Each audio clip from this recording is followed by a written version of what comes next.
जय हिंद साथियों, कैसे हैं आप सभी। आशा करते हैं सभी लोग बेहतरीन होंगे, शानदार होंगे और अपनी तैयारी जानदार तरीके से कर रहे होंगे। मैं राजीव यादव एक बार फिर से आप सभी का स्वागत करता हूं आपके अपने चैनल NSA रैंकर्स पर। जैसा आप सभी को पता है, SSC GD का एग्ज़ाम बहुत जल्दी आपके सामने आने वाला है, तो उसी को ध्यान में रखते हुए मैं आज आपको एग्ज़ाम में किस तरीके से आपको मैथ के 20 सवाल कम से कम समय में करने हैं वो आपको बताने वाला हूँ।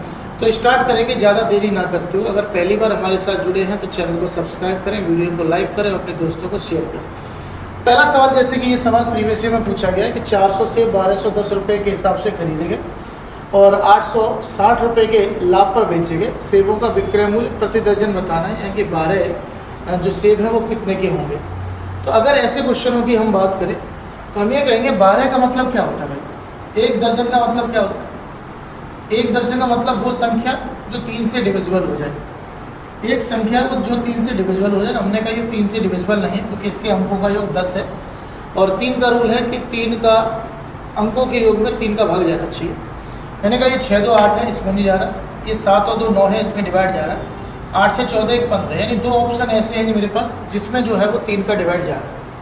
आपने कहा बिल्कुल, दो ऑप्शन ऐसे हैं जिसमें मेरे पास 3 का डिवाइड जा रहा है। लेकिन मैंने फिर देखा कि यहाँ पर जो विक्रय मूल्य है, यहाँ पर जो CP है वो 11 का मल्टीपल है। तो हमने कहा 11 का मल्टीपल कोई नज़र आ रहा है, हमने कहा ये भी नज़र नहीं आ रहा। इसका मतलब सवाल को हमें दूसरे तरीके से देखना पड़ेगा। तो मैंने ध्यान से देखा सवाल में कि भाई मुझे समझ में आया कि अगर 100 1210 के हैं तो 400 कितने के होंगे। मैंने 4 का मल्टीप्लाई किया तो 4840 के होंगे। और 4840 में अगर 860 का प्रॉफिट है, यानी जो SP होगा वो 5700 होगा। SP जो होगा कितने का, 100 का 5700 होगा, यानी कि 19 का मल्टीपल दिख रहा है, 19 या 57। तो मैंने कहा 19 से कटने वाला एक ही ऑप्शन है, कौन सा वाला। आपने कहा option C is the correct answer, क्योंकि 19 निम्मा 171 होता है। समझ में आ गई होंगी बात। बाकी आप करना चाहे कर सकते हैं कि 5700 जो है वो 100 का मूल्य है, ठीक है। 100 का नहीं, सॉरी 400 का मूल्य है। मुझे एक दर्जन यानी 12 का निकालना है। तो हम आराम से कहते हैं 57 तिया कितना होता है, 171।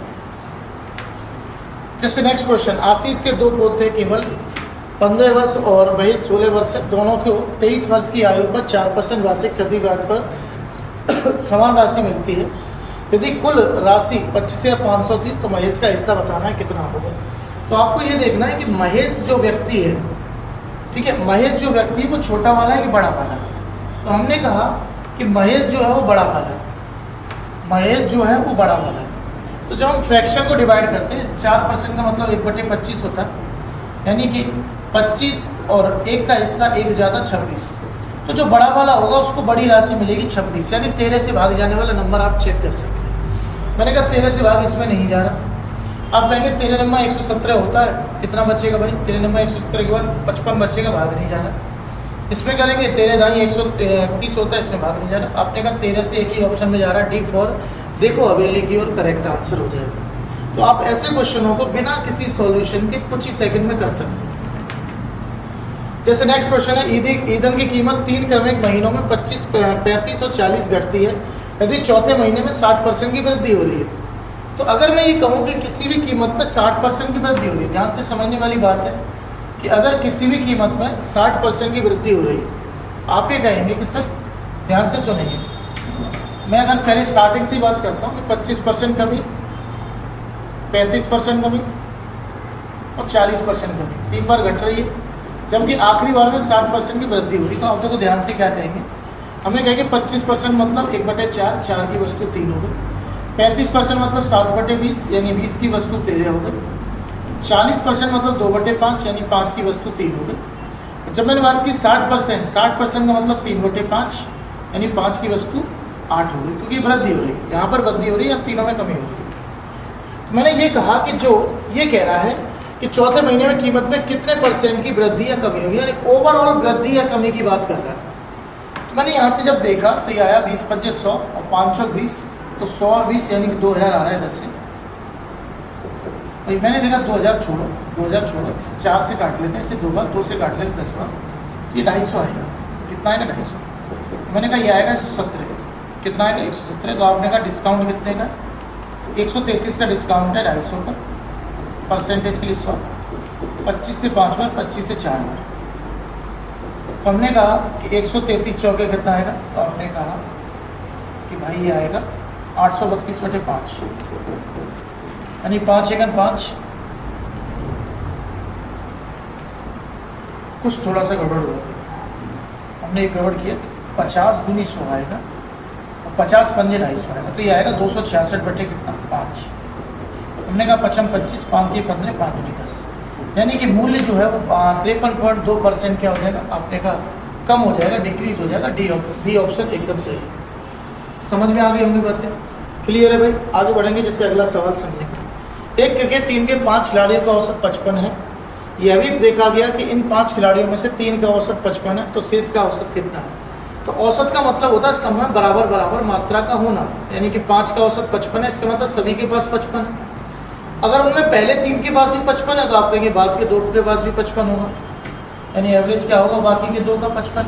भाई सभी के पास 55 है, इन 3 के पास भी 55 है, इसका मतलब जो बच गया उसके पास भी कितना होगा, 55 होगा। कॉमन सेंस का सवाल था। कह रहा वह सबसे बड़ी संख्या जो 2248 और 1761 को विभाजित करने पर क्वेश्चन 3 और 1 बचता है। तो देखो इस सवाल को करना बहुत नॉर्मल है, ईजी है, आसान है।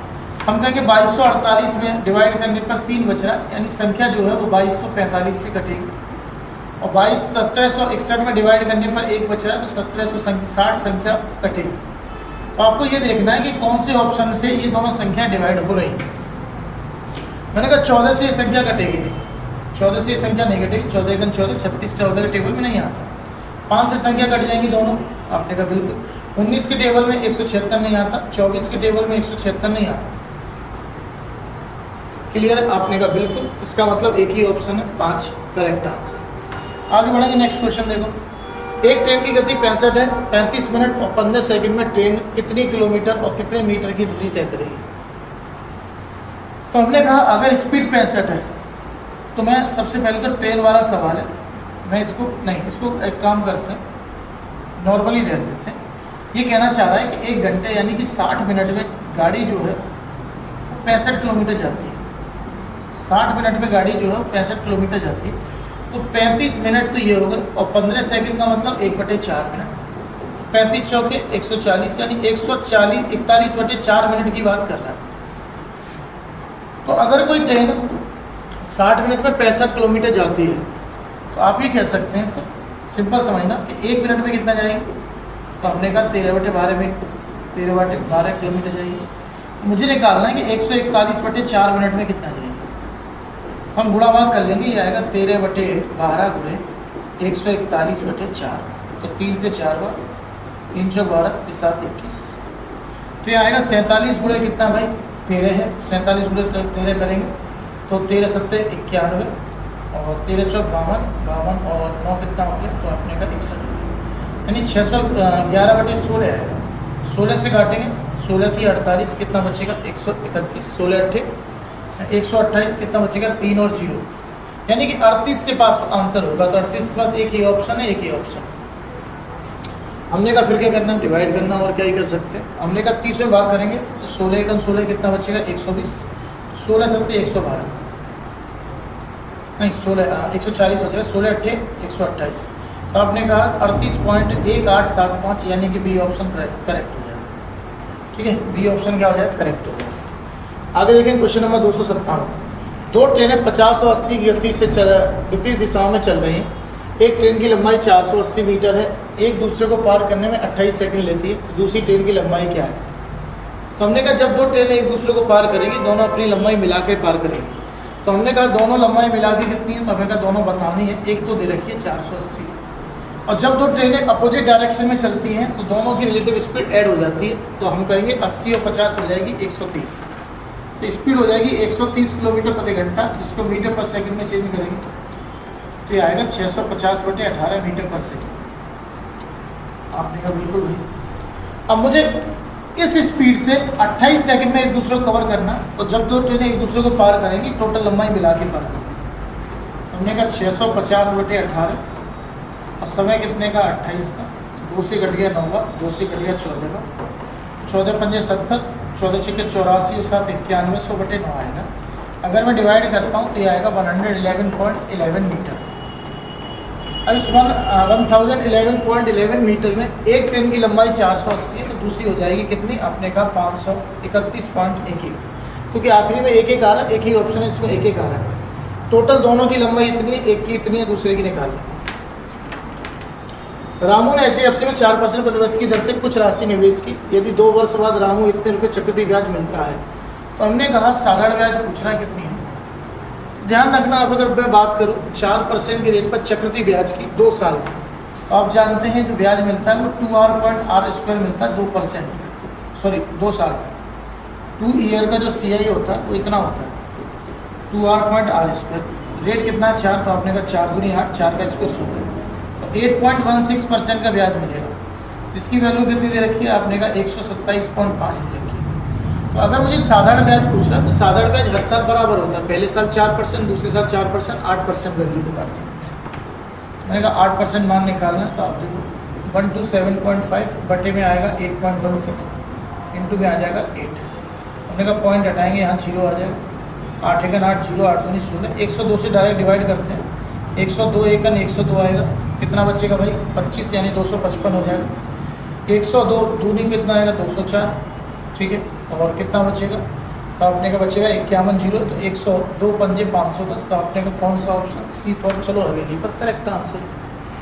क्लियर है, आगे बढ़ेंगे नेक्स्ट क्वेश्चन। A और B मिलकर एक कार्य को 28 दिनों में पूरा कर सकते हैं, B और C उसे 18 दिनों में कर सकते हैं, जबकि तीनों मिलकर इसे 16 दिन में कर रहे हैं, तो पूरा काम कितने दिन में हो जाएगा, ये घटाना है। हमने का बहुत अच्छा सवाल है कि A और B अगर 28 में कर रहे हैं, B और C अगर 18 में कर रहे हैं, और C और A अगर कितने में कर रहे हैं, आपने कहा 16 में, तो इन तीनों का एलसीएम ले लेंगे। सबसे पहले टोटल वर्क निकालेंगे कितना है, तो हमने कहा टोटल वर्क वही निकाल लेते हैं। देखो ध्यान से, अगर 16 है तो 4 नहीं आएगा, 7 आएगा, 16 7 112, 112 निम्मा कितना आएगा, तो आपने कहा 112 निम्मा आएगा 1008, ठीक है कि नहीं, कोई दिक्कत तो नहीं भाई, इतना ही एलसीएम आएगा। एक बार दोबारा कर लेते हैं, मैंने कहा 7 आएगा, 16 आएगा और 9 आएगा, 9 7 63, 16 थी 48, 16 6 के 96, ठीक है 1008 है। हमने कहा एफिशिएंसी निकालते हैं कितनी, 1008/28 करेंगे, तो 28 थी 84 और 28 दूनी 1 मिनट, 28 दूनी 28 थी 84 और 28 सिक्के आएगा 168, ठीक है। 18 करेंगे तो 18 पंजे 90, 18 छिक्के 108। 16 का करेंगे तो 16 छिक्के 96, 16 थी 48, ठीक है, आपने का बिल्कुल। अब जैसे ये कह रहा है सिंपल कि A और C द्वारा कार्य कितने दिनों में पूरा होगा, तो मैं अगर ये निकालूं कि A की एफिशिएंसी कितनी है, ये तीनों का था, ये तीनों का था, A का, B का और C का। मैंने कहा अगर तीनों की एफिशिएंसी में से B और C निकाल दूंगा तो मेरे पास A की एफिशिएंसी आ जाएगी। 63 में से 56 निकाला, कितना आ गया 7 आ गया। और अगर C की निकालता हूँ तो इन तीनों में से AB को निकाल दूंगा, C आ जाएगा, तो 63 में से 36 गया, कितना बचा, आपने का 27 आ गया। तो इन दोनों की एफिशिएंसी टोटल जो है वो 34 है। जब हम टोटल वर्क अपॉन एफिशिएंसी लगाएंगे तो हम ये कहेंगे डिनोमिनेटर में जो आएगा वो 17 आएगा, और 17 केवल एक ही ऑप्शन में, कौन सा ऑप्शन, आपने कहा A for available correct answer. क्या संख्या A और B का तीसरा अनुपात AB है, तो इनमें से कौन सा कथन सही है। अगर तीसरा अनुपात AB है तो हमें ये पता है कि थर्ड प्रोपोर्शनल बराबर होता है सेकंड का स्क्वायर अपॉन A फर्स्ट। हम B से B कटा देंगे, यानी A स्क्वायर की वैल्यू B के बराबर आ जाएगी। कौन सा ऑप्शन, आपने कहा C4 चलो अगेली पर करेक्ट आंसर। आगे बढ़ेंगे क्वेश्चन नेक्स्ट। जब 12 15 18 20 और 25 न्यूनतम संख्या x को विभाजित करते हैं तो प्रत्येक स्थिति में 3 बचता है। तो अगर किसी संख्या को 20 मतलब 10 से डिवाइड कर रहे हैं और 3 शेष बच रहा है, इसका मतलब इकाई अंक 3 होगा, तभी आंसर 3 शेष दे रहा है, तो आंसर हो गया C ऑप्शन 903। क्या निम्नलिखित में से कौन सी योजना सर्वाधिक छूट प्रदान करेगी, सबसे ज़्यादा डिस्काउंट किसमें प्रदान होगा। तो हमने कहा इसका योग कितना भाई, पहले देख लो, इसका योग 10 है, ये लगातार सक्सेसिव डिस्काउंट है, 10 10 यानी 20 होगा, ये 7 और 10 कितना होगा 17 होगा, और ये 5 10 कितना होगा 15 होगा। तो अगर सभी का डिफरेंस अलग अलग है तो सबका डिफरेंस अलग होने के केस में जो सबसे ज़्यादा योग देगा वो सबसे बड़ा होगा, सिंपल लॉजिक है भाई। अगला क्वेश्चन है, राजेश ने 5 किलोग्राम सेब 875 में खरीदे और 220 प्रति किलोग्राम पर बेचे, उसे कितने का लाभ हुआ। तो अगर ये 5 किलो सेब 875 में खरीद रहा है, यानी 1 किलो का दाम होगा 5 एकन 5, 5 सत्ते 35, 55 25, और 220 प्रति किलो बेच रहा है, 45 रुपये का लाभ हो रहा है 1 किलो पर। तो 5 किलो पे कितना लाभ हुआ होगा? आपने कहा 225 रुपये का। कौन सा ऑप्शन? C option. आगे बढ़ेंगे, क्वेश्चन नंबर देखते हैं नेक्स्ट क्या है। ए सी और बी सी का चतुर्थ अनुपाती डी है, तो बी सी स्क्वायर अपॉन ए, डी सी अपॉन सी और सी का चतुर्थ अनुपाती बताना है कितना होगा। तो हमने कहा वही बहुत आसान है, देखो ध्यान से कैसे। हम सिंपल कहेंगे कि चतुर्थ अनुपाती का मतलब ये होता है कि बाद की दोनों संख्याओं का प्रोडक्ट बटे पहली संख्या, तो डी का मान ये आएगा। और अगर मैं इसकी बात करता हूँ तो मैं कहूँगा बी सी स्क्वायर अपॉन ए का मान डी है, और ए डी अपॉन क्या है? आपने कहा सी है, और ये सी है का फोर्थ बताना है। मैंने कहा फोर्थ क्या होता है? फोर्थ होता बाद की दोनों संख्याओं का गुणा, यानी A D into C upon पहली संख्या डी। तो आप सी से सी काटेंगे, डी से डी काटेंगे, यानी आंसर आ जाएगा ए, यानी कि बी ऑप्शन करेक्ट। ठीक है, नेक्स्ट क्वेश्चन क्या कह रहा है? ये तो नॉर्मल सिंप्लीफिकेशन का क्वेश्चन है, आप इजीली कर सकते हैं इसको। ये 2 से काटेंगे 11, 2 से गुणा करना है, 6 दूनी 12 और 1 13, यानी 132 आएगा। 4 से 4 एक बार, 7 से 7 कट गया एक बार, यानी 132 ही आंसर होगा। कौन सा ऑप्शन? C option correct. आगे बात करेंगे 126। दो त्रिभुजों के क्षेत्रफलों का अनुपात दिया है 4 और 3, इनकी ऊंचाइयाँ 3 4 है, तो इनके आधारों का अनुपात। तो जब भी आधारों के अनुपात की बात करें क्रॉस प्रोडक्ट कर देंगे, 4 का गुणा 4 में 16 और 3 का गुणा 3 में 9, यानी कुल मिलाकर इनके आधारों का अनुपात हो जाएगा 16 में। ठीक है, चलिए नेक्स्ट क्वेश्चन देखते हैं। दो संख्याओं का एलसीएम एचसीएफ का 126 गुना है, यानी कि एलसीएम जो है वो 126 गुना है किसका? एचसीएफ का। तो आप कहेंगे सर एलसीएम अपॉन एचसीएफ जो आएगा वो 126 आएगा। और हमें जानते हैं कि एलसीएम अपॉन एचसीएफ जो होता है वो दो संख्याओं के रेशियो का प्रोडक्ट होता है, दो संख्याओं के रेशियो का प्रोडक्ट होता है। ये कह रहा है उनका एचसीएफ 7 है और दो संख्याओं के बीच का अंतर एचसीएफ का 5 गुना है। तो मुझे यानी कि इसके ऐसे दो फैक्टर करने हैं जिनके बीच का डिफरेंस 5 गुने का मतलब 5 हो, अनुपात में अंतर 5 हो। हमने कहा कि 126 कैसे आएगा? तो आपने कहा 14 निम्मा 126 होता है, इनके बीच में अंतर कितने का है? 5 का है। आपने कहा बिल्कुल। तो इन संख्याओं का योग, तो मैंने कहा अनुपात में 14 9, टोटल कितना है? 23 है, और एचसीएफ कितना है? आपने कहा 7 है, तो मैंने 7 का गुणा करके कहा कि आंसर जो आएगा वो 161। सी फॉर चलो अभी। नेक्स्ट क्वेश्चन है गोपाल अक्षय और अतुल का औसत वजन 45 है, गोपाल अक्षय का 43 है, अतुल का कितना? 43 है। तो अक्षय का बताना। तो ये नंबर रिपीट वाला सवाल है। देखो टोटल 3 लोग थे, अब अक्षय को 2 बार रिपीट कर रहा है, अक्षय को 2 बार रिपीट कर रहा है और पूछ उसी का रहा है जो रिपीट है। तो ऐसे क्वेश्चनों को हम डायरेक्ट करते हैं। देखो ध्यान से, हमें कहेंगे पहले 2 का एवरेज 2 कम है, पहले 2 लोगों का एवरेज 2 कम है, फिर बाद के 2 का एवरेज भी 2 कम है, 2 का एवरेज भी 2 कम है। तो हम ये कहेंगे कि भाई टोटल फर्क कितने का पड़ेगा? आप ये बताओ फर्क कितने का पड़ेगा? मैंने कहा जो संख्या रिपीट होगी वो -4 यानी 45 से -8 कम 37 होगी। कौन सा ऑप्शन? आपने कहा ए ऑप्शन करेक्ट। क्लियर? चलिए ये क्वेश्चन भी बहुत बेहतरीन है कि शिवम 5400 और रुपेश 9400 समान साधारण ब्याज दर पर निवेश करते हैं। 4 वर्ष के अंत में रुपेश को शिवम से 600 रुपये अधिक मिल रहे हैं। तो अगर 600 रुपये अधिक मिल रहे हैं, ब्याज अधिक मिल रही है, क्यों मिल रही है? क्योंकि प्रिंसिपल अधिक है। तो प्रिंसिपल कितना ज़्यादा है? आपने कहा 4000 प्रिंसिपल ज़्यादा है, तो 1 साल में ब्याज कितना ज़्यादा मिलेगा? 150 रुपये का। तो आपको केवल ये निकालना है कि 150 रुपये 4000 का कितने परसेंट है। हमने कहा 150 रुपये 4000 का कितने परसेंट? आपने कहा 2 जीरो से 2 जीरो, 1 जीरो से 1, 15/4 4 थी हमारा, यानी 3.75%। कौन सा ऑप्शन? आपने कहा सी फॉर चलो अवेली पर करेक्ट आंसर। ठीक है, चलो ये क्वेश्चन कह रहा है एक संगठन में 1224 कर्मचारी हैं जिनमें से 25% को पदोन्नत किया जाता है। तो ये सवाल आप होमवर्क में कर लीजिएगा। ठीक है, टोटल मैंने आपको 20 सवाल करा दिए और बहुत अच्छे ढंग से कराया, मतलब उस वे में कराया जिस वे में आप जो है वो एग्ज़ाम पेपर में अटेम्प्ट कर सकें। तो और ऐसे बहुत सारे वीडियो मैं लेके आता रहूँगा आपके सामने, और मैं चाहूँगा कि आप लोग कमेंट करके सलाह भी दें हमें कि हम आपके लिए और क्या बेहतर कर सकते हैं।